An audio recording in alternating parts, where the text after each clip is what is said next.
మా ప్రభు అయిన యేసుక్రీస్తు నామంలో మీ అందరికీ శుభములు. ఈరోజు మనం బైబిల్ రీడింగ్ చేసుకోవడానికి ఎన్నుకున్నటువంటి అధ్యాయం యెషయా గ్రంథము 57వ అధ్యాయం. నీతిమంతులు నశించుట చూచి ఎవరునూ దానిని మనస్సున పెట్టరు. భక్తులైన వారు తీసుకొని పోబడుచున్నారు.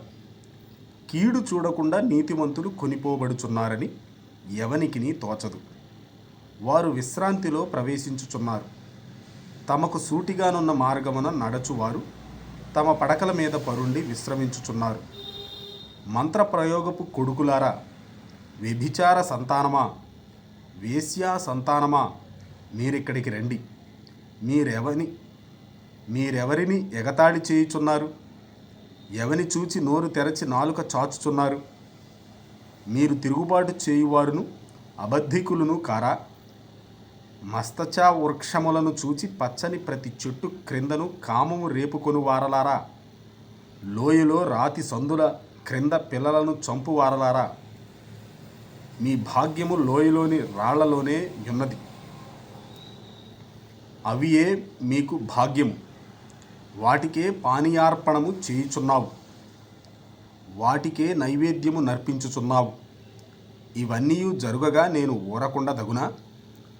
ఉన్నతమైన మహాపర్వతము మీద నీ పరుపు వేసి కొంటివి. బలి అర్పించుటకు అక్కడికే ఎక్కితివి. తలుపు వెనుకను ద్వారబంధము వెనుకను నీ జ్ఞాపక చిహ్నము ఉంచితివి. నాకు మరుగై బట్టలు తీసి మంచమెక్కితివి. నీ పరుపు వెడల్పు చేసుకొని నీ పక్షముగా వారితో నిబంధన చేసితివి. నీవు వారి మంచము కనబడిన చోట దాని ప్రేమించితివి. నీవు తైలము తీసుకొని రాజు నొద్దకు పోతివి. పరిమళ ద్రవ్యములను విస్తారముగా తీసుకొని నీ రాయబారులను దూరమునకు పంపితివి. పాతాళమంత లోతుగా నీవు లొంగితివి. నీ దూర ప్రయాణము చేత నీవు ప్రయాసపడినను అది అసాధ్యమని నీవు అనుకొనలేదు. నీవు బలము తెచ్చుకొంటివి గనుక నీవు సొమ్మసిల్లలేదు. ఎవనికి జడిసి భయపడినందున ఆ సంగతి మనస్కరింపకపోతివి.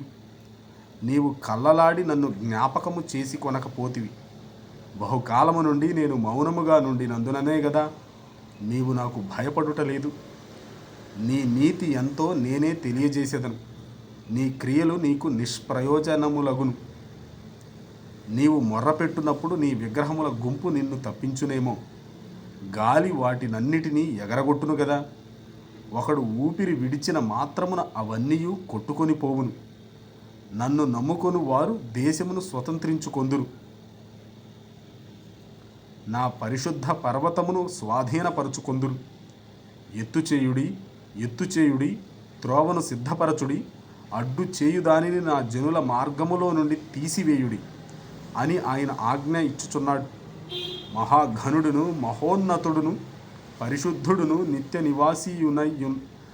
నివాసియునైన వాడు ఈలాగు సెలవిచ్చుచున్నాడు. నేను మహోన్నతమైన పరిశుద్ధ స్థలములో నివసించువాడను. అయినను వినయము గల వారి ప్రాణమును ఉజ్జీవింపజేయుటకును, నలిగిన వారి ప్రాణమును ఉజ్జీవింపజేయుటకును, వినయము గల వారి యొద్దను దీన మనస్సు గలవారి యొద్దను నివసించుచున్నాను.